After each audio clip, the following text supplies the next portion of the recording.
Bienvenue dans les 3 minutes de l'AFPRIC, un podcast pour les personnes concernées par la polyarthrite et les rhumatismes inflammatoires chroniques.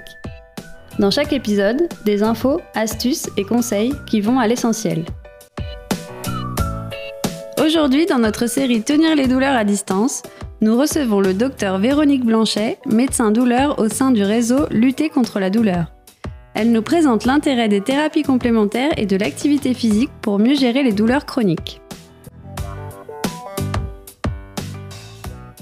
Il y a une différence entre une douleur aiguë et une douleur chronique. En médecine, ce qu'on appelle une douleur aiguë, c'est une douleur brève, une douleur qui dure quelques jours, quelques heures, par opposition à la douleur chronique, qui est une douleur qui dure plusieurs mois, voire plusieurs années, parce que les mécanismes neurophysiologiques ne sont pas les mêmes. Quand on a mal au même endroit pendant des mois, des années, il y a une sensibilisation du système nerveux, une mémorisation de la douleur, et là va s'installer un cercle vicieux. Pourquoi est-ce qu'il faut faire cette différence ? Parce que pour traiter la douleur chronique, il faut non seulement traiter la douleur, mais c'est aussi parce que ça va se mémoriser, donc il va falloir traiter la mémoire de la douleur, la sensibilisation du système nerveux. Il faut traiter, si on peut, bien sûr, la cause, et puis il faut traiter les facteurs qui aggravent la douleur. Pour traiter la mémoire de la douleur, cette sensibilisation de la douleur, on peut utiliser certains médicaments, mais on peut aussi associer des techniques complémentaires. Dans les différentes techniques complémentaires proposées, il y a de l'auto-hypnose, de la relaxation, du Schultz, etc. En fait, le patient choisit la méthode qui lui convient.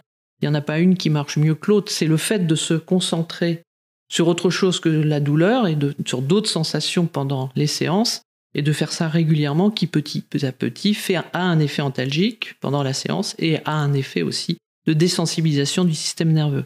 Donc ces techniques de relaxation sont des techniques qu'on appelle complémentaires, c'est-à-dire qu'elles viennent en complément des autres traitements.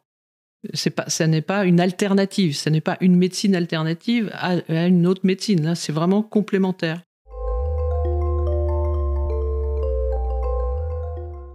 Dans la douleur chronique, il est important aussi d'avoir une activité physique régulière, parce que quand on a mal, on a tendance à ne plus bouger, parce que ça fait mal quand on bouge.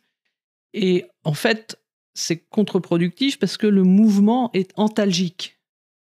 Se mettre en mouvement permet d'avoir moins mal. Alors, ça veut dire pas n'importe comment, ça veut dire qu'il faut y aller très progressivement, et surtout régulièrement. Il faut faire des exercices au moins 5-10 minutes par jour, voire plusieurs fois par jour si vous avez le courage. Donc on parle, nous, de réadaptation physique et non pas de rééducation, parce qu'il ne s'agit pas d'aller pousser ses performances. Il faut pouvoir faire une pratique régulière de façon à s'entraîner et de ne jamais aller redéclencher les douleurs, parce que sinon, vous avez compris que ça va réactiver le cercle vicieux, douleur, mémoire, et mémoire, douleur, etc.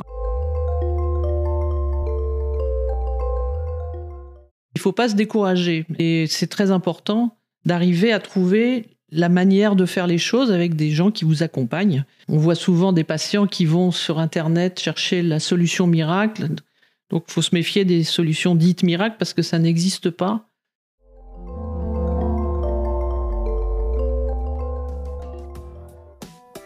Merci Dr Blanchet pour ces éclaircissements. Ça vous a plu ?